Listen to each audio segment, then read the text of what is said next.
There once lived a poor tailor who had a son called Aladdin, a careless, idle boy who would do nothing but play ball all day long in the streets with little idle boys like himself.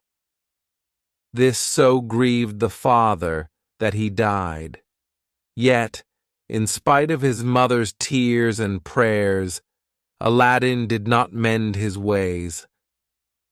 One day, when he was playing in the streets as usual, a stranger asked him his age, and if he was not the son of Mustafa the tailor. "I am, sir," replied Aladdin, "but he died a long while ago." On this, the stranger, who was a famous African magician, fell on his neck and kissed him, saying, "I am your uncle, and knew you from your likeness to my brother. Go to your mother and tell her I am coming." Aladdin ran home and told his mother of his newly found uncle. "Indeed, child," she said, "your father had a brother, but I always thought he was dead." However, she prepared supper and bade Aladdin seek his uncle, who came laden with wine and fruit. He presently fell down and kissed the place where Mustafa used to sit, bidding Aladdin's mother not to be surprised at not having seen him before, as he had been 40 years out of the country. He then turned to Aladdin and asked him his trade, at which the boy hung his head while his mother burst into tears. On learning that Aladdin was idle and would learn no trade, he offered to take a shop for him and stock it with merchandise. Next day he bought Aladdin a fine suit of clothes and took him all over the city, showing him the sights, and brought him home at nightfall to his mother, who was overjoyed to see her son so fine. The next day, the magician led Aladdin into some beautiful gardens a long way outside the city gates. They sat down by a fountain, and the magician pulled a cake from his girdle, which he divided between them. They then journeyed onward till they almost reached the mountains. Aladdin was so tired that he begged to go back, but the magician beguiled him with pleasant stories and led him on in spite of himself. At last they came to 2 mountains divided by a narrow valley. "We will go no farther," said the false uncle. "I will show you something wonderful. Only do you gather up sticks while I kindle a fire." When it was lit, the magician threw on it a powder he had about him, at the same time saying some magical words. The earth trembled a little and opened in front of them, disclosing a square flat stone with a brass ring in the middle to raise it by. Aladdin tried to run away, but the magician caught him and gave him a blow that knocked him down. "What have I done, uncle?" he said piteously, whereupon the magician said more kindly, "Fear nothing, but obey me. Beneath this stone lies a treasure which is to be yours, and no one else may touch it, so you must do exactly as I tell you." At the word treasure, Aladdin forgot his fears and grasped the ring as he was told, saying the names of his father and grandfather. The stone came up quite easily, and some steps appeared. "Go down," said the magician.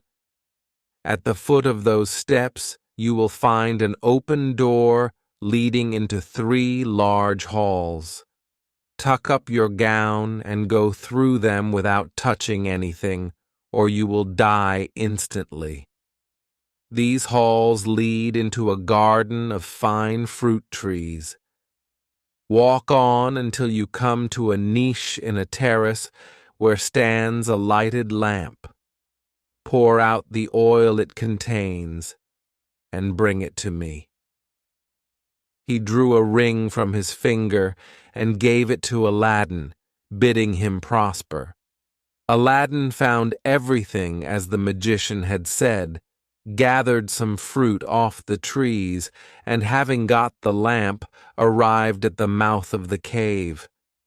The magician cried out in a great hurry, "Make haste and give me the lamp."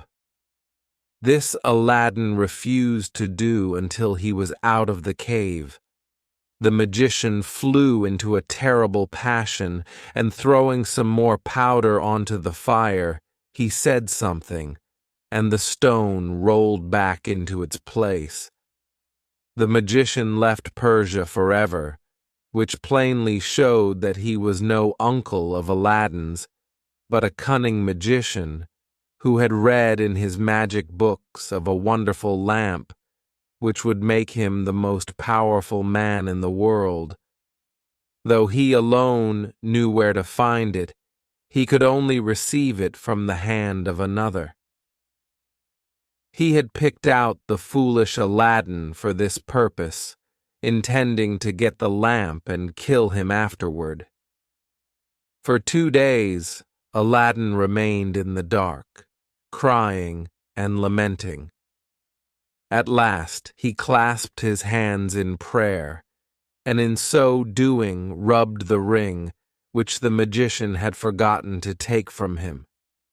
Immediately, an enormous and frightful genie rose out of the earth, saying, "What wouldst thou with me? I am the slave of the ring, and will obey thee in all things." Aladdin fearlessly replied, "Deliver me from this place." Whereupon the earth opened, and he found himself outside. As soon as his eyes could bear the light, he went home, but fainted on the threshold. When he came to himself, he told his mother what had passed, and showed her the lamp and the fruits he had gathered in the garden, which were, in reality, precious stones. He then asked for some food. "Alas, child," she said, "I have nothing in the house, but I have spun a little cotton and will go and sell it." Aladdin bade her keep her cotton, for he would sell the lamp instead. As it was very dirty, she began to rub it, that it might fetch a higher price. Instantly, a hideous genie appeared and asked what she would have. She fainted away, but Aladdin, snatching the lamp, said boldly, "Fetch me something to eat." The genie returned with a silver bowl, 12 silver plates containing rich meats, 2 silver cups, and 2 bottles of wine. Aladdin's mother, when she came to herself, said, "Whence comes this splendid feast?" "Ask not, but eat," replied Aladdin. So they sat at breakfast till it was dinner time, and Aladdin told his mother about the lamp. She begged him to sell it and have nothing to do with devils. "No," said Aladdin, "since chance hath made us aware of its virtues, we will use it, and the ring likewise, which I shall always wear on my finger." When they had eaten all the genie had brought, Aladdin sold one of the silver plates, and so on until none were left. He then had recourse to the genie, who gave him another set of plates, and thus they lived for many years. One day, Aladdin heard an order from the Sultan proclaimed that everyone was to stay at home and close his shutters, while the princess, his daughter, went to and from the bath. Aladdin was seized by a desire to see her face, which was very difficult, as she always went veiled. He hid himself behind the door of the bath and peeped through a chink.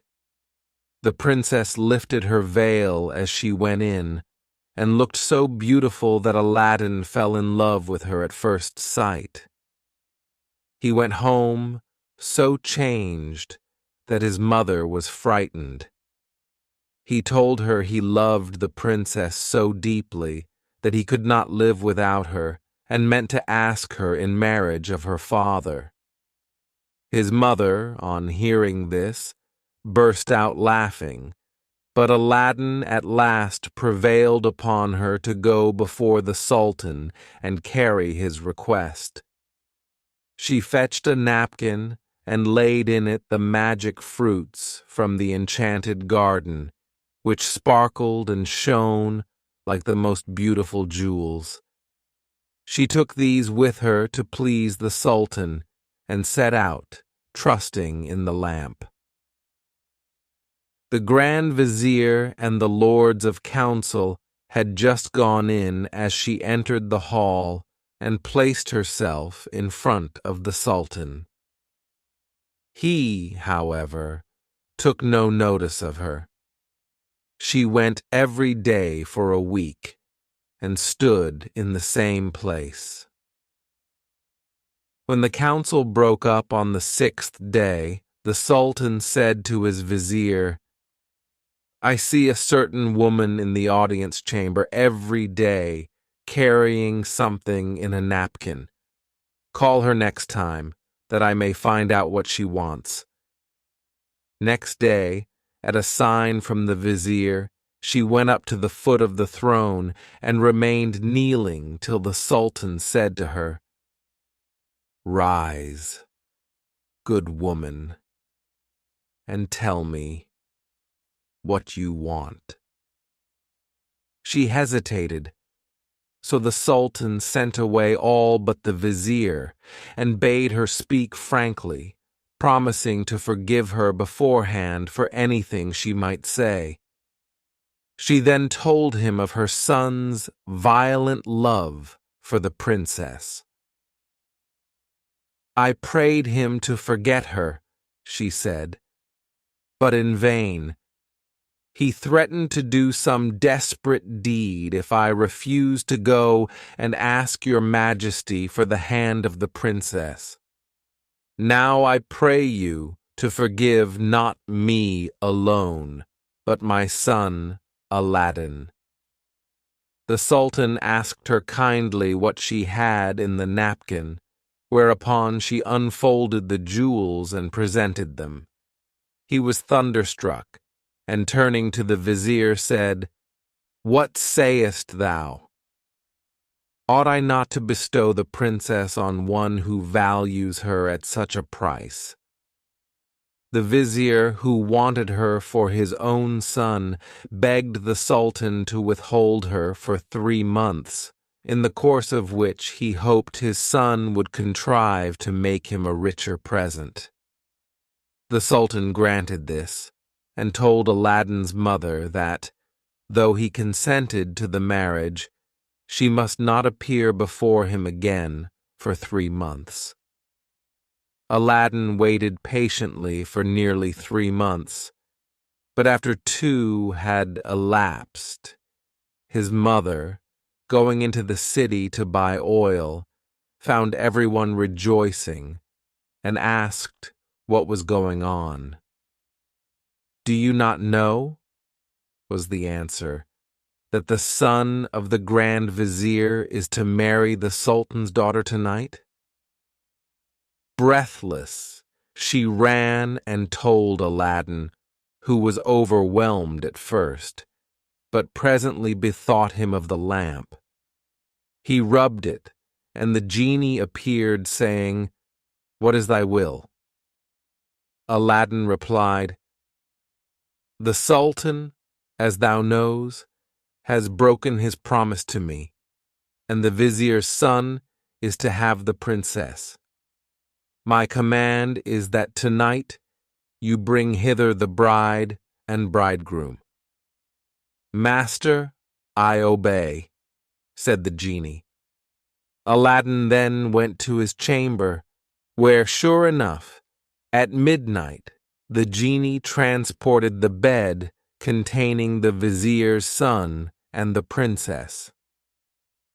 "Take this new married man," he said, "and put him outside in the cold, and return at daybreak." Whereupon the genie took the vizier's son out of bed, leaving Aladdin with the princess. "Fear nothing," Aladdin said to her. "You are my wife, promised to me by your unjust father, and no harm shall come to you." The princess was too frightened to speak, and passed the most miserable night of her life, while Aladdin lay down beside her and slept soundly. At the appointed hour, the genie fetched in the shivering bridegroom, laid him in his place, and transported the bed back to the palace. "Wish daughter good morning." The unhappy vizier's son jumped up and hid himself, while the princess would not say a word and was very sorrowful. The sultan sent her mother to her, who said, "How comes it, child, that you will not speak to your father? What has happened?" Princess sighed deeply, and at last told her mother how, during the night, the bed had house, what had passed there. Her mother did not believe her in the least, but bade her rise consider idle dream. The following night exactly the same thing happened, and next morning, on the princess's refusal to speak, the sultan threatened to cut off her head. She then all bidding him to ask the vizier's son if it were not so. The sultan told the vizier to ask his son, who owned the truth, adding that, dearly as he loved the princess, he had rather die than go through another such fearful night, and wished to be separated from her. His wish was granted, an end to feasting and rejoicing. And there was. When the 3 months were over, Aladdin sent his mother to remind the Sultan of his promise. She stood in the same place as before, and the Sultan, who had forgotten Aladdin, at once remembered him and sent for her. On seeing her poverty, the Sultan felt less inclined than ever to keep his word, and asked his vizier's advice, who counseled him to set so high a value on the princess that no man living could come up to it. The Sultan then turned to Aladdin's mother, saying, "Good woman, a sultan must remember his promises, and I will remember mine. But your son must first send me 40 basins of gold, brimful of jewels, carried by 40 black slaves, led by as many white ones, splendidly dressed. Tell him that I await his answer." The mother of Aladdin bowed low and went home, thinking all was lost. She gave Aladdin the message, adding, "He may wait long enough for your answer." "Not so long, mother, as you think," her son replied. "I would do a great deal more than that for the princess." He summoned the genie, and in a few moments the 80 slaves arrived and filled up the small house and garden. Aladdin made them set out to the palace, 2 and 2, followed by his mother. They were so richly dressed, with such splendid jewels in their girdles, that everyone crowded to see them and the basins of gold they carried on their heads. They entered the palace, and, after kneeling before the Sultan, stood in a half-circle round the throne with their arms crossed, while Aladdin's mother presented them to the Sultan. He hesitated no longer, but said, "Good woman, return and tell your son that I wait for him with open arms." She lost no time in telling Aladdin, bidding him make haste, but Aladdin first called the genie. "I want a scented bath," he said, "a richly embroidered habit, a horse surpassing the Sultan's, and 20 slaves to attend me. Besides this, 6 slaves, beautifully dressed, to wait on my mother, and lastly, 10,000 pieces of gold in 10 purses." No sooner said than done. Aladdin mounted his horse and passed through the streets, the slaves strewing gold as they went. Those who had played with him in his childhood knew him not. He had grown so handsome. When the Sultan saw him, he came down from his throne, embraced him, and led him into a hall where a feast was spread, intending to marry him to the princess that very day. But Aladdin refused, saying, "I must build a palace fit for her," and took his leave.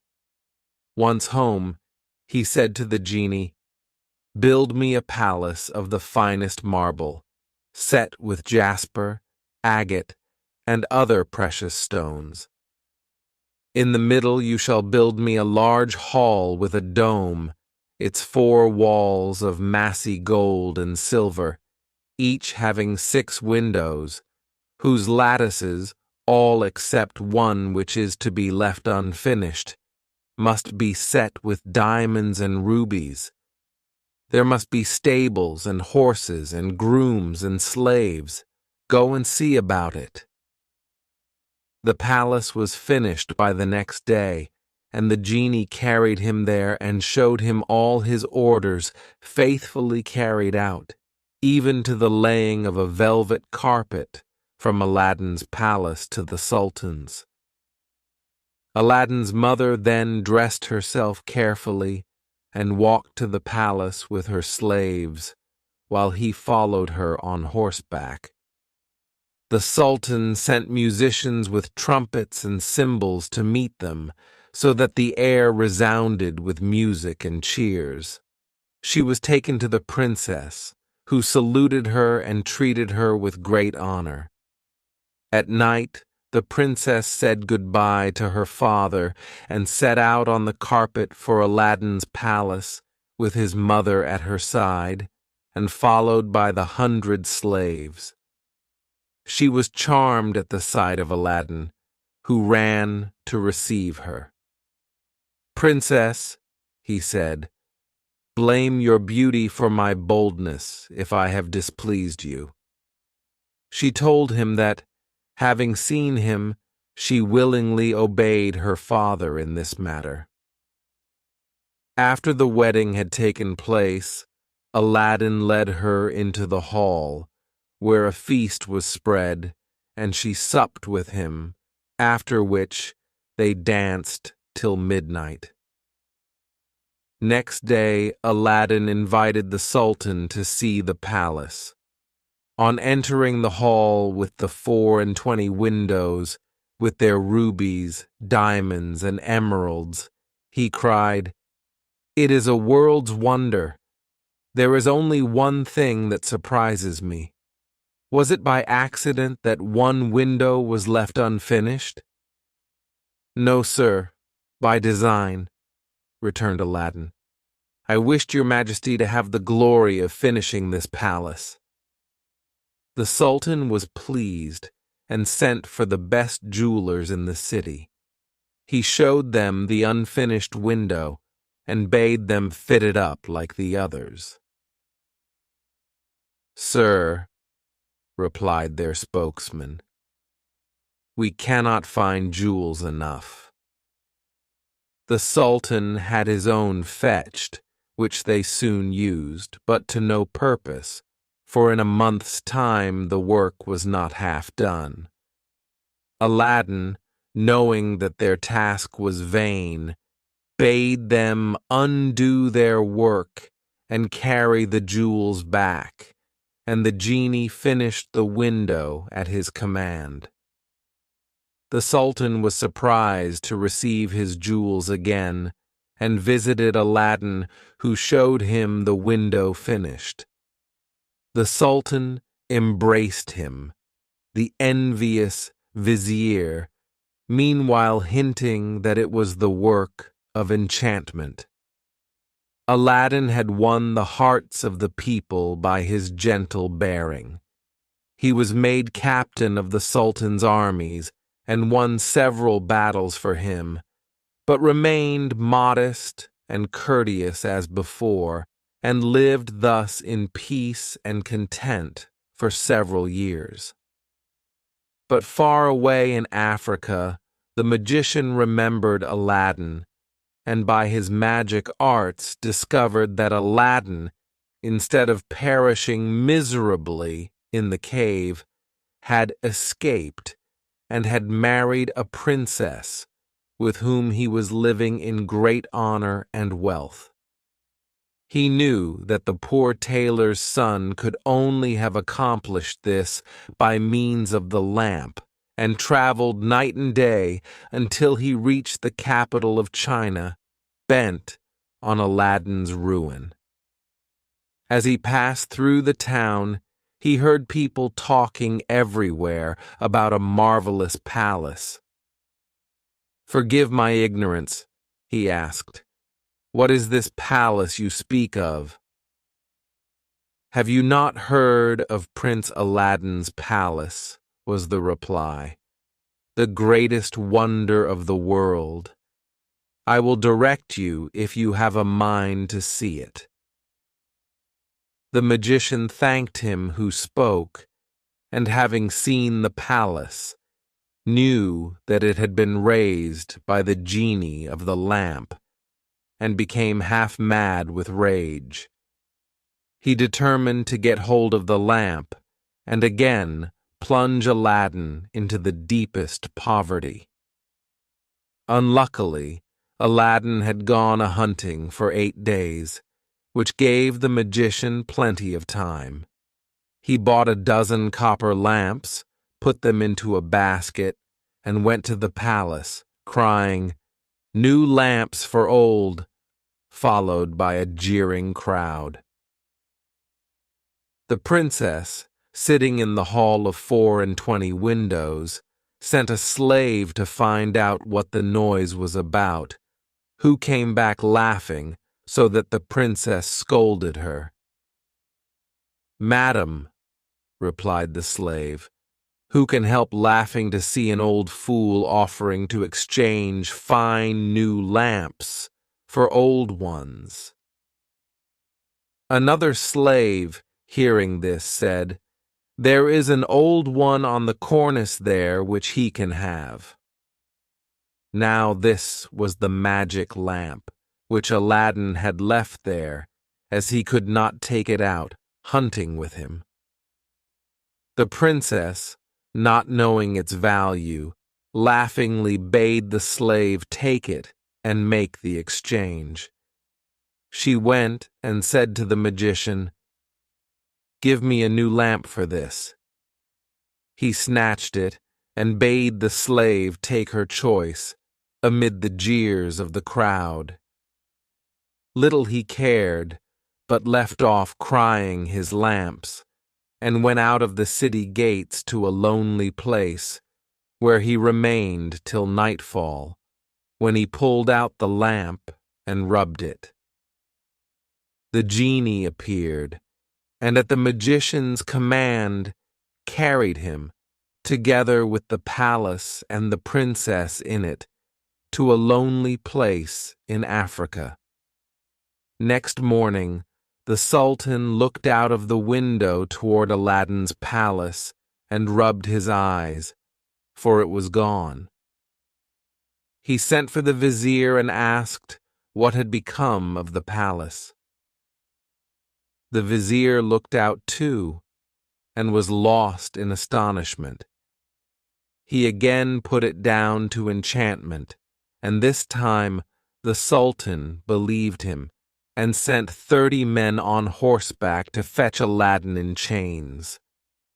They met him riding home, bound him, and forced him to go with them on foot.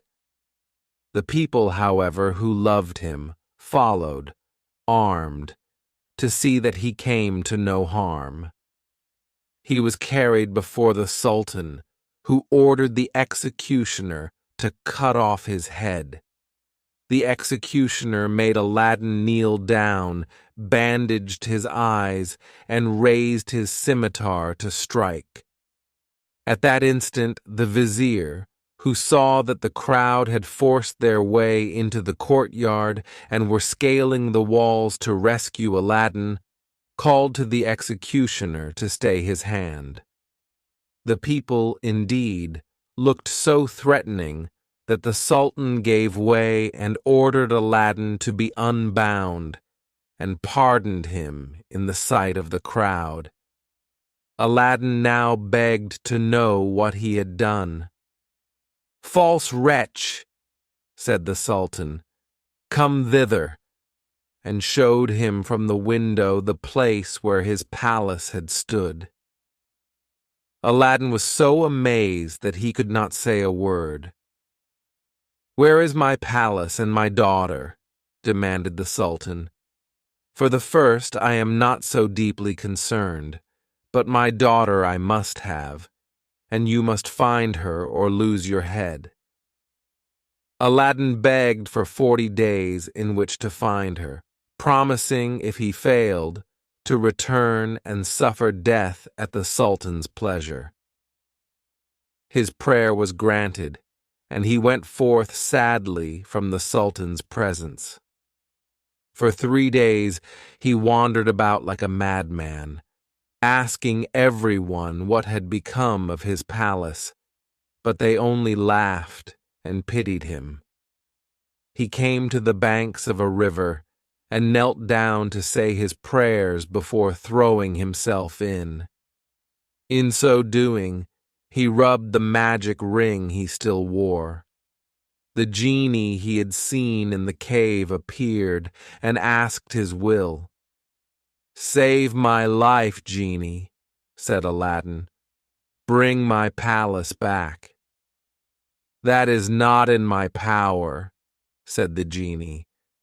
"I am only the slave of the ring. You must ask him of the lamp."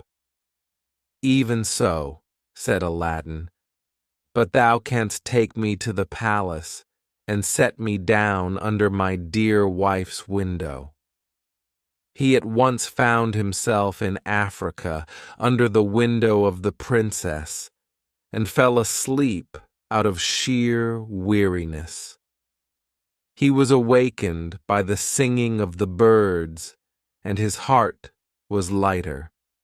He saw plainly that all his misfortunes were owing to the loss of the lamp, and vainly wondered who had robbed him of it.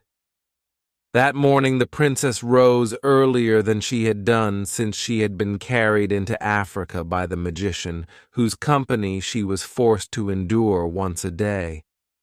She, however, treated him so harshly that he dared not live there altogether. As she was dressing, one of her women looked out and saw Aladdin. The princess ran and opened the window, and at the noise she made, Aladdin looked up. She called to him to come to her, and great was the joy of these lovers at seeing each other again. After he had kissed, Aladdin said, "I beg of you, princess, in God's name, before we speak of anything else, for your own sake and mine, tell me what has become of an old lamp I left on the cornice in the hall of 24 windows when I went a-hunting."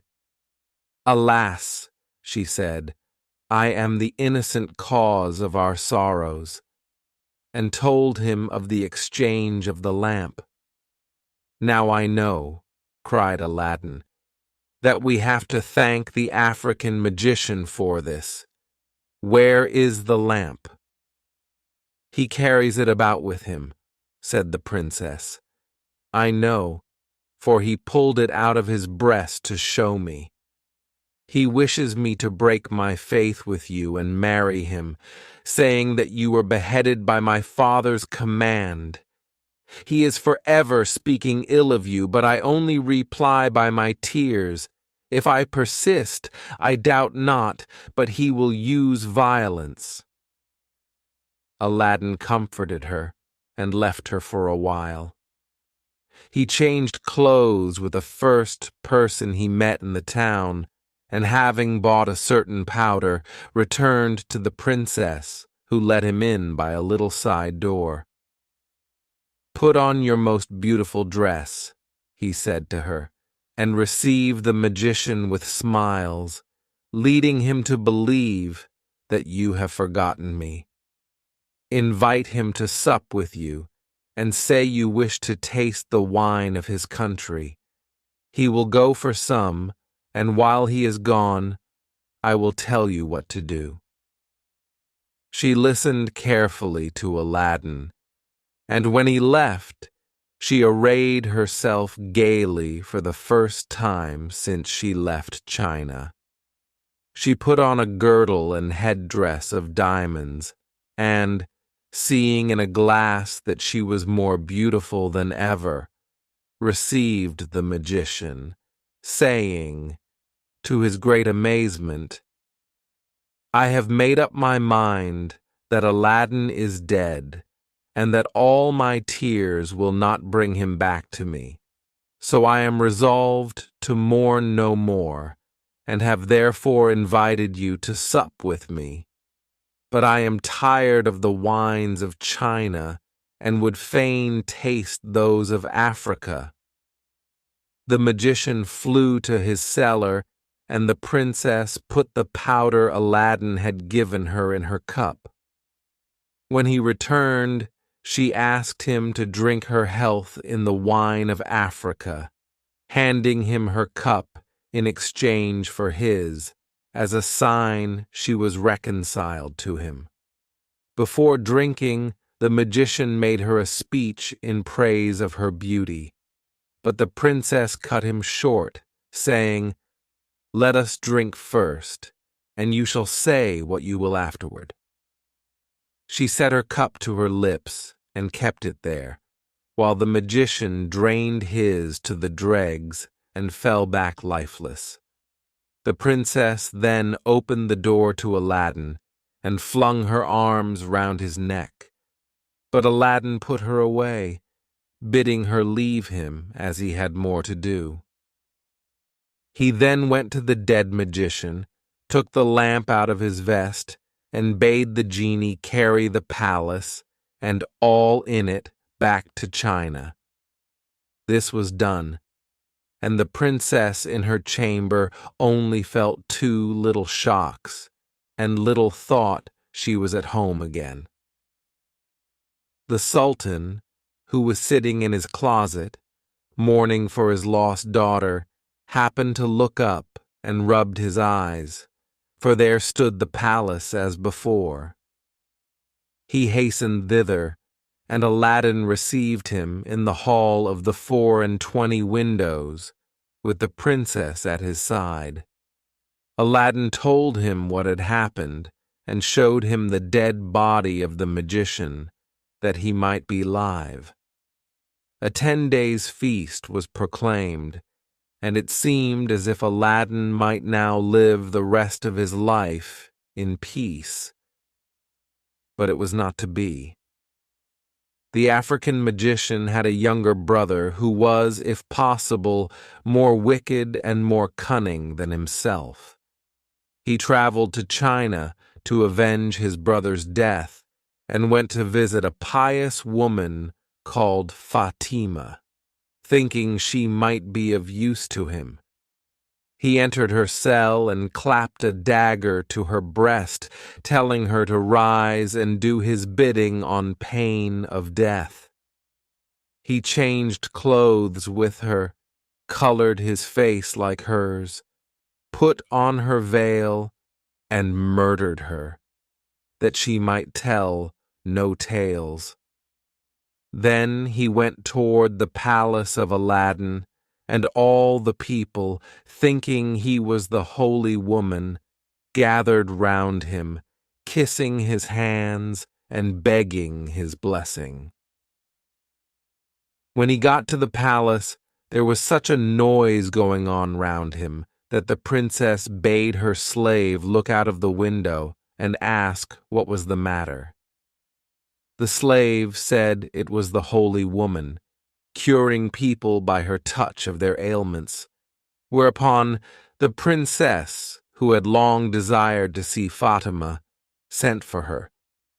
On coming to the princess, the magician offered up a prayer for her health and prosperity. When he had done, the princess made him sit by her and begged him to stay with her always. The false Fatima, who wished for nothing better, consented, but kept his veil down for fear of discovery. The princess showed him the hall and asked him what he thought of it. "It is truly beautiful," said the false Fatima. "In my mind, it wants but one thing." "And what is that?" said the princess. "If only a roc's egg," replied he, "were hung up from the middle of this dome, it would be the wonder of the world." After this, the princess could think of nothing but the roc's egg, and when Aladdin returned from hunting, he found her in a very ill humor. He begged to know what was amiss, and she told him that all her pleasure in the hall was spoiled for the want of a roc's egg hanging from the dome. "If that is all," replied Aladdin, "you shall soon be happy." He left her and rubbed the lamp, and when the genie appeared, commanded him to bring a roc's egg. The genie gave such a loud and terrible shriek that the hall shook. "Wretch!" he cried.